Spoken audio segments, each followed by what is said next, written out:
saudara-saudari sekalian. Pagi.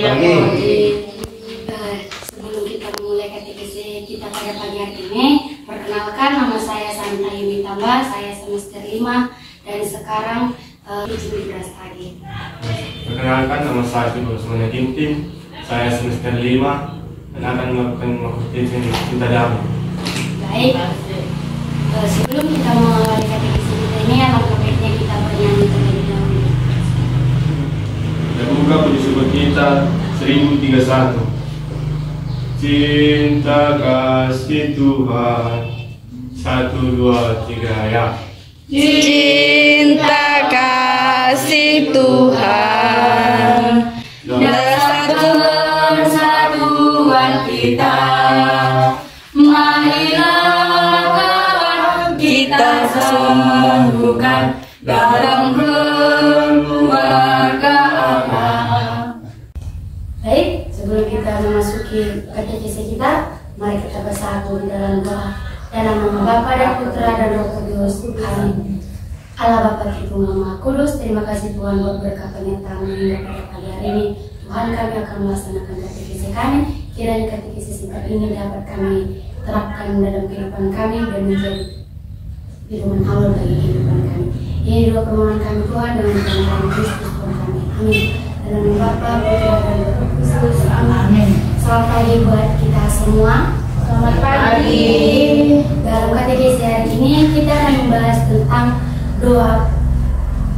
doa hidup doa dalam keluarga, di mana kita sudah mengetahui di dalam sebuah keluarga semestinya tapi memang harus ada sebuah doa agar keluarga itu berjalan dengan baik dan juga keluarga itu selalu dalam perlindungan yang Maha Kuasa. Baik Bapak Ibu sekalian, seperti yang sudah kita ketahui, doa itu adalah cara kita berbicara kepada Tuhan, di mana kita menyampaikan isi hati kita, keinginan kita, permohonan kita kepada Tuhan. Jika dalam sebuah keluarga doa tidak ada, mungkin keluarga itu satu akan mudah dipecah belah oleh orang lain, terus juga komunikasi dalam keluarga itu juga pasti akan kurang, dan juga tidak dapat dipungkiri hal-hal buruk dari duniawi pasti akan sering atau mudah masuk dalam keluarga itu. Nah, dalam katekesi kita hari ini, di sini juga akan ada tuduhan dari kitab suci mengenai bahwasanya seorang suami harus sayang kepada seorang istri dan seorang istri harus tunduk kepada seorang suami. Nah, di sini ada sebuah cerita mengenai tentang sebuah keluarga yang tekun dalam berdoa, di mana ada sebuah keluarga sepasang suami istri yang hidup di sebuah desa. Mereka hidup di desa yang kecil, mereka hidup dalam keluarga yang sederhana. Tapi dalam kesederhanaan itu mereka bahagia. Mereka merasa sangat bahagia karena mereka selalu bersyukur akan apa yang mereka miliki. Jika seseorang sudah merasa bersyukur, berarti dia sering berdoa kepada Tuhan. Ya kan Bapak Ibu, dimana kita meminta tetapi tidak semuanya Tuhan berikan.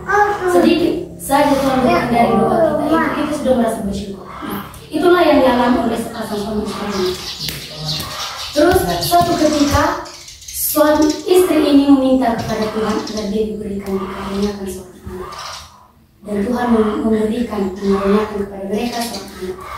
Nah, Bapak Ibu saudara-saudari sekalian, dari cerita ini kita mengambil bahwasanya doa itu yang menjadi sumber keselamatan bagi keluarga kita. Dan itu tidak jauh dari seorang suami yang menuntun istri untuk terus berdoa. Baik. Nah, di sini kita akan mendengarkan kitab suci yang diambil dari Efesus 5 ayat 21 sampai 23 yang akan dibacakan oleh teman saya. Bacaan Injil diambil dari Efesus 5 ayat 21 sampai 33. Dan rendahkanlah dirimu seorang kepada yang lain di dalam takut akan Kristus. Hai istri, tunduklah kepada suamimu seperti kepada Tuhan. Karena suami adalah kepala istri, sama seperti Kristus adalah kepala jemaat. Dialah yang menyelamatkan tubuh. Karena itu, sebagaimana jemaat tunduk kepada Kristus, demikianlah juga istri kepada suami dalam segala sesuatu. Hai suami, kasihanilah istrimu, sebagaimana Kristus telah mengasihani jemaat dan telah menyerahkan dirinya baginya. Rahasia ini besar, tetapi aku mengumumkan bahwa bagaimanapun juga bagi kamu masing-masing berlaku kasihanilah istrimu seperti dirimu sendiri, dan istri hendaklah menghormati suami. Demikianlah sabda Tuhan. Terpujilah Kristus. Baik, saudara-saudara sekalian, ibu sekalian, dalam bacaan tadi sudah sangat jelas dalam katekisme kita pada pelajaran ini, di mana seorang istri harus tunduk pada suami dan seorang suami harus menyayangi istrinya seperti dia menyayangi dirinya sendiri. Nah, di sini saudara, bapak ibu saudara-saudara sekalian, ada beberapa pertanyaan untuk bapak dan ibu yang sudah berkeluarga yang akan dibacakan oleh teman saya. Baiklah Bapak Ibu, di sini ada sekitar 5 pertanyaan. Kami akan bertanya kepada Bapak dan Ibu sekalian. Yang pertama, bagaimana pandangan Anda terhadap hubungan suami istri dalam konteks kehidupan Kristen berdasarkan Efesus 5 ayat 21 sampai 33?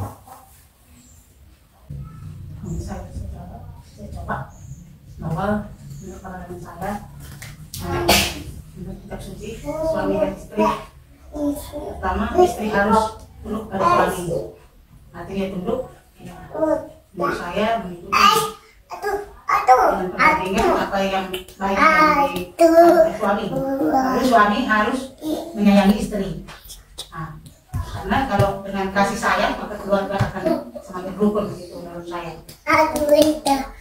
Bagaimana hidup doa dapat memperkuat ikatan spiritual dalam keluarga, sebagaimana dijelaskan dalam Efesus 5 ayat 21 sampai 33?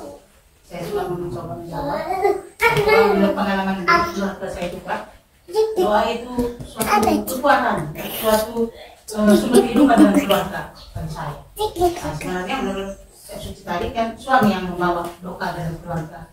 Hal itu masih kurang di dalam keluarga kami. Mudah-mudahan belajar katekesi ini, suami saya dapat di keluarga ini membawa doa selalu dalam keluarga kami. Terima kasih. Pertanyaan yang ketiga, bagaimana hidup doa dapat membantu pasangan suami istri dalam membangun kemuliaan dan kesetiaan dalam hubungan mereka, sebagaimana disampaikan dalam Efesus tersebut? Jawab, sebenarnya wujud doa dalam hal itu adalah suatu komunikasi. Jadi segala perkara dan persoalan dalam rumah tangga bisa kita sampaikan kepada Tuhan melalui doa agar kita dapat saling menerima dan menerima solusi dalam masalah itu. Terima kasih. Kami membuat penumbuhan tentang katekesi hidup doa dalam keluarga. Dalam Efesus 5 ayat 21 sampai 33, kita mendengar panggilan kepada suami istri untuk menjalani hubungan dan mencerminkan kasih Kristus kepada gereja. Tetapi bagaimana kita dapat mencapai hal ini? Salah satu kunci utamanya adalah hidup doa dalam keluarga. Dalam Efesus 5 ayat 21 sampai 33, memberikan pedoman yang kuat tentang hubungan suami istri dalam konteks hidup Kristen. Dalam bacaan ini tidak hanya menggambarkan kewajiban suami dan istri, tetapi juga menyentuh pentingnya hidup doa dan memperkuat ikatan spiritual dalam keluarga. Baik, itulah seputaran tentang hidup doa dalam keluarga, di mana keluarga itu akan tetap berdiri kokoh dalam kesejahteraan jika ada komunikasi, bukan hanya komunikasi kepada suami istri, tapi juga kepada anak, melainkan kepada Tuhan. Baik, ujung nyata yang dapat kita ambil dari katekisi kita ini, semoga dalam setelah kita melakukan katekisi ini, kita kedepannya akan semakin sering mengatakan apa yang kita inginkan itu kepada Tuhan. Dan sesudah kita mendengarkan tentang katekisi ini, kita berdoa bila umat bagi gereja. Allah Bapa yang Maha Besar, terima kasih Tuhan buat berkat penyertaan pada pagi hari ini. Ya Tuhan, pimpinlah gereja kami di bumi, pimpinlah gereja kami Tuhan, agar kami dapat bernaung dalam gereja-Mu. Kami mohon, bagi keluarga. Ya Tuhan, kami bersyukur atas anugerah yang Engkau berikan dari setiap keluarga. Kami mohon agar Engkau memberkati setiap keluarga dengan kasih, kebahagiaan, dan kesatuan. Lindungilah suami istri dari segala godaan dan tantangan yang mengganggu persatuan mereka. Kuduskanlah hubungan mereka dan seisi rumah mereka. Kami mohon bagi orang, marilah kita menyatukan doa permohonan kita dengan doa yang diajarkan Tuhan Yesus Kristus kepada kita. Bapa kami yang ada di surga, marilah berdoa. Dengan hati yang bersyukur, kita menutup pertemuan ini dengan doa dan harapan. Semoga hasrat kita untuk mendalam hidup dalam keluarga menjadi benih yang tumbuh dan berbuah dalam kehidupan kita sehari-hari. Marilah kita terus menguatkan satu sama lain dalam iman, cinta, dan doa agar keluarga kita menjadi tempat di mana kasih Kristus senantiasa hadir. Dan penutup, kita buka Yesus kita 3 Bersatulah kita semua, 1, 2, 3, ya. Bersatulah kita semua dalam keluarga Allah, di dalamnya kita bahagia menikmati cinta Tuhan. Shalom, selamat pagi. Selamat pagi.